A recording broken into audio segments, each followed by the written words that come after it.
Howdy folks, this is Eston, and today we're doing another unspoiled review. That's the name I am thinking about calling this, because the goal is to provide you a review for books without spoiling what happens in them. So, today's unspoiled review, we're doing Carl's Doomsday Scenario. It's book 2 of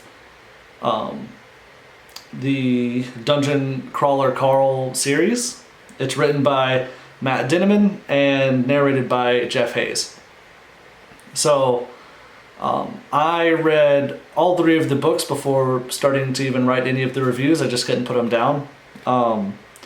This book was just as good as the previous book, and actually improved on one particular feature that I'll get into. So the book rating is a little higher with a 4.75 out of 5. Narrator still got a 5, and the overall is up to a 4.83. To start with uniqueness, I feel like the book hasn't let me down. It is still, just as fresh and interesting as, the previous one. There's even more incorporation of the outside elements into this book. More interviews, making, allies and enemies, and that mixed with, a dungeon crawling experience where the goal isn't to get, isn't just to get stronger, but to be interesting while doing it is a fresh take, and it still, feels fresh into book 2. So I gave it a 5 out of 5 for uniqueness. For character development, the main character, still grows stronger.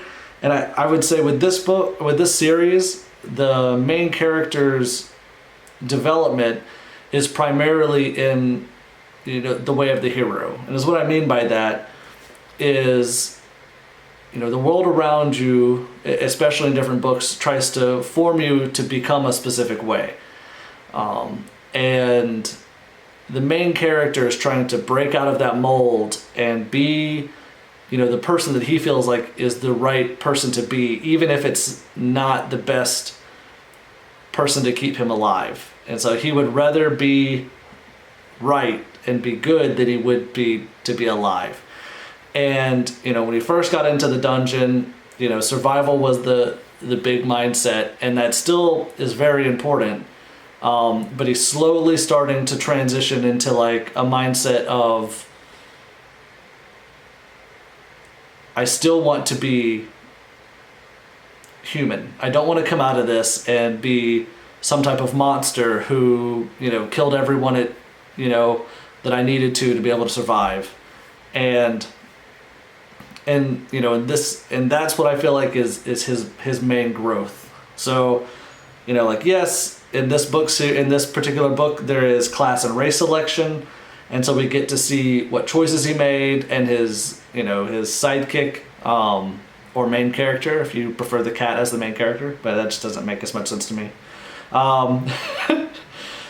They both make, race and class selections, and you get to see how that uniquely influences their character and other characters that they come across. They, grow in strength because of that. They get to learn, new abilities and how to, work that into their current life. All of those things happen. I wouldn't say there was any particular moment in this book where the character did something that I was like, wow, like that's powerful. But he made choices that I was like, wow, that's powerful. You could have done exactly what they wanted you to do, but you chose a harder path. And that's where I feel like the character development happened in this book. And so, easy 5 out of 5 for that. Secondary characters. So the interesting thing about this is that, in the previous book, all of the characters made choices that were very straightforward, it felt like to be, in the sense that like you hear about their character and so you can kind of predict the kind of choices they'll make. Some characters in this book made choices, side characters made choices that didn't necessarily, weren't for the benefit of everyone. It's like, such and such did X and everyone suffered for it, and in a flat world that's always trying to make the world better for the hero and make everything easier for the hero, that wouldn't have happened. And so that was really cool.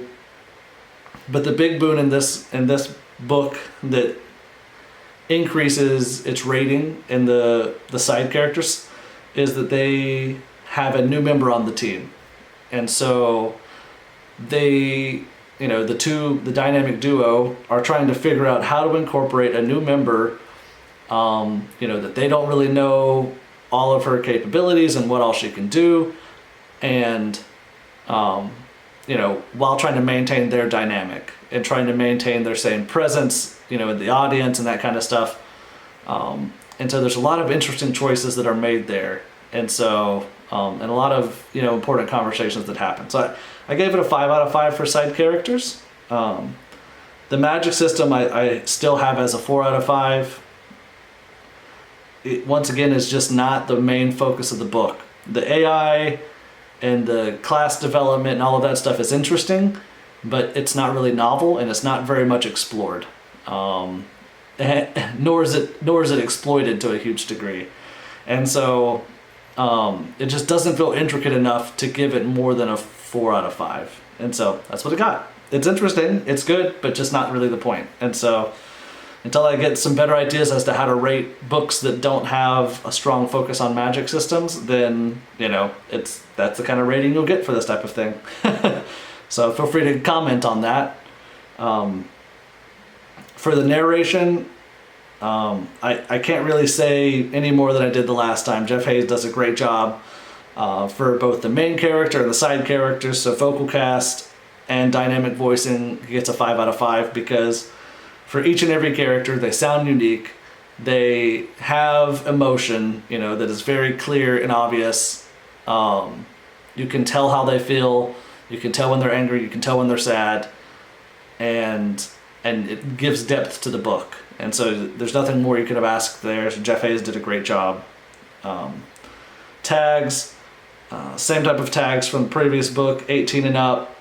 I don't recall there being conversations about anatomy in this book that would make it restrictive to 18 and up. I just feel like, if the first book in the series is that way, you probably should maintain that throughout. And so it's probably not as adult in this book, but I feel like there was still enough moral, dilemmas and things like that had to be talked about that you should be 18 or older, or at least discuss it with your parent. Once again, it's a very humorous book. I would say this one was slightly more serious than the previous, but it's like 80% humor and 15% serious. And so once again, there's no romance in this book, tons of action, and gross scenes are probably more accurate than gory scenes. There's a couple of things that happen in this book that are like, oh, that's nauseating. That I don't know if I would call gore per se, but either way, that's there. And, still highly engaging. It's a very interesting book, and I highly recommend it.